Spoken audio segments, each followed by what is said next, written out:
Bu kurtka dağı seyredin ha. Elinden hem görüyorsunuz mu? Şömezlik yağlı iki tarafında ve beyazı nemeli. Şunları deyip kovalayıp yapıyan iki tarafında da bu. İki tarafında koyar yağlı çektirip koyan yerim bu ve önünde ramboklu yine görüyorsunuz mu? Ve tabi katı koy kalın kenayım. Söz yok. Önüne mi yapalım?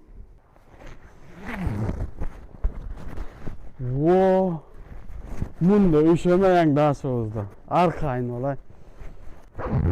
Bir yerde de juice var. Görüyorsunuz. Yine. İç tarafında da var. Juice. Bir yerde de zamok var. Yine.